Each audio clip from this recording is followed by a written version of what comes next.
You are making an issue. मैं भी तो कह रहा हूँ आपसे, 4 कदम दूर है ना, मैं भी 4 कदम।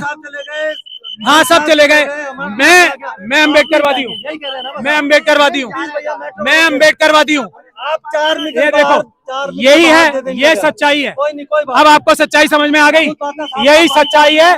सिर्फ महमूद पाशा को रोकने की आप आराम से करिए, वहाँ बाहर करते रहिए। बदतमीजी नहीं, बदतमीजी नहीं। आप बाहर चलिए भाई, आप माइक हटाओ, माइक हटाओ। चलिए, यही आपको करना है ना, यही अमित शाह जी ने बोला, यही अमित शाह जी ने बोला, यही बोला है ना, यही अमित शाह जी ने बोला, यही अमित शाह यही बोला ना।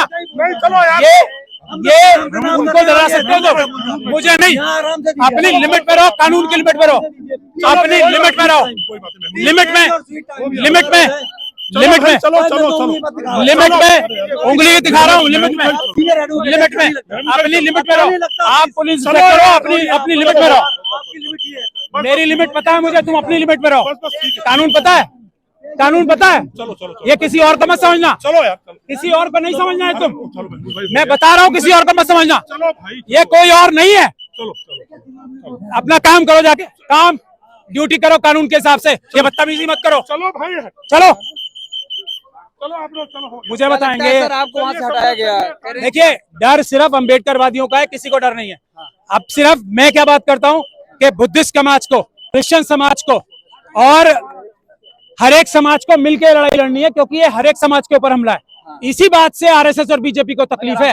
और किस दिल्ली में नहीं, पूरे देश में मोदी सरकार जो है ये मशीनों की सरकार है, ये जनता के वोटों की सरकार है ही नहीं। बुनियादी बात यह है, जब तक आप लोग ये नहीं समझोगे, क्योंकि ये जनता के वोटों से नहीं जीतते, ये बेईमानी के वोटों से, मशीनों द्वारा चुराए गए वोटों से जीतते, इसलिए किसी से नहीं डरते। ना ये शेड्यूल कास्ट कम्युनिटी से डरते, ना शेड्यूल ट्राइब से डरते, ना ओबीसी से डरते, ना ये मुस्लिम सिख क्रिश्चियन बहुत से डरते, किसी से नहीं डरते। ये ना गरीब से, ना किसान से, किसी से क्यों नहीं डरते? क्योंकि ये मशीनों की सरकार है। आप इनको वोट देके हटा नहीं सकते। लेकिन मैं आज इसलिए आया हूं कि ये एक अच्छी शुरुआत है और इसमें सबको एक साथ रहना है। अमित शाह जी को देखा, सब कर रहे कुछ नहीं है। अमित शाह जी को तकलीफ किससे है? मुझसे। क्यों? क्योंकि मैं इनका तोड़ जानता हूं।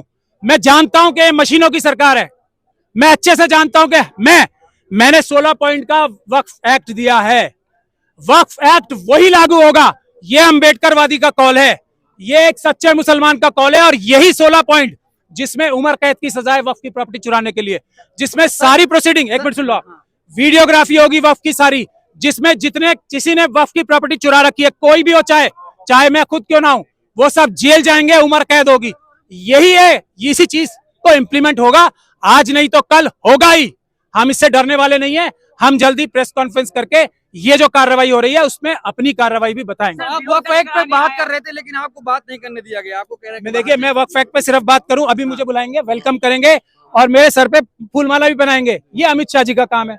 मगर मैं क्या कह रहा हूं, बुद्ध विहार में भी वही हो रहा है, वही क्रिश्चियंस के चर्च पे हो रहा है, वही सिखों के गुरुद्वारे पे हो रहा है, वही शेड्यूल ट्राइब्स की सारी जल जंगल जमीन के लिए हो रहा है, वही शेड्यूल कास्ट के लिए उनकी सारी जमीनें। आज भी तुगलकाबाद की एक केस लगी हुई है हाईकोर्ट में, वो भी मैं करके आ रहा हूं अभी। जो तुगलकाबाद में बाबा साहब डॉक्टर भीमराव अम्बेडकर की मूर्ति हटाई गई है, सब एक साथ है। देश की 90% जनता और ओबीसी के लोग तो अब साथ आ रहे हैं ना, जाट समाज कह रहा है हम बुद्धिस्ट है, आप देख रहे हैं ना।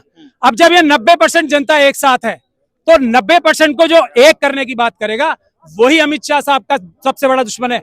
जो अम्बेडकरवाद की बात करेगा, जो अम्बेडकर समाज की बात करेगा, जो अम्बेडकर साहब का नाम लेगा, वही अमित शाह साहब का सबसे बड़ा दुश्मन है। ये आपको आज बिल्कुल साफ हो गई बात, के नहीं हो गई। 4 कदम बर्दाश्त नहीं हुए, 4 मिनट मेरे बर्दाश्त नहीं हुए। सरकार बजिद है, कह रही है कानून लाया जाए ही, क्या करेंगे फिर आप? पहली बात यह है कि पुलिस को यह पता ही नहीं है कि आंदोलन का समय होता क्या है। इसकी भी पिटीशन दिल्ली हाईकोर्ट में डली हुई है, दिल्ली पुलिस कोई जवाब नहीं दे पा रही है।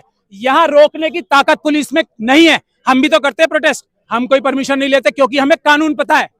पुलिस के पास परमिशन देने की ताकत ही नहीं है। ये पब्लिक स्पेस और पुलिस को नहीं, हमारा ही है, ये हमारा ही है, लेकिन परमिशन लेके है ना, मुद्दे पे बात करें। अभी ये भटकने की बात नहीं है, ये इत्तेहाद के लिए मैं आया हूँ। सरकार कह रही है बिल आके रहेगा, तो उसके बाद क्या रास्ता होगा? बिल आके रहेगा तो बिल जाके भी रहेगा, ये मेरा कॉल है। कदम बात बिल जाके रहेगा, ये मेरा कॉल है। सर कैसे होगा, तरीका क्या होगा फिर उसका? फिर आप वही बात कर रहे हैं, जब जो पब्लिक के वोटों से, जनता के वोटों से जीत के प्रधानमंत्री आएगा, और वो आएगा, ये तो पॉलिटिकल पार्टीज थोड़ा हमारा साथ दे दें और तो वो जल्दी आएगा, मोदी जी हटेंगे। अभी ये कोई नकली बिल पास कर रहे हैं, एक बिल पास कर रहे हैं, अमेरिका को पूरा देश बेचने का बिल पास कर रहे हैं, ये किसानों की जमीन लेने का बिल पास कर रहे हैं। इनका कोई बिल चलने वाला नहीं है। हौसला रखे सब, सबका इंसाफ होगा।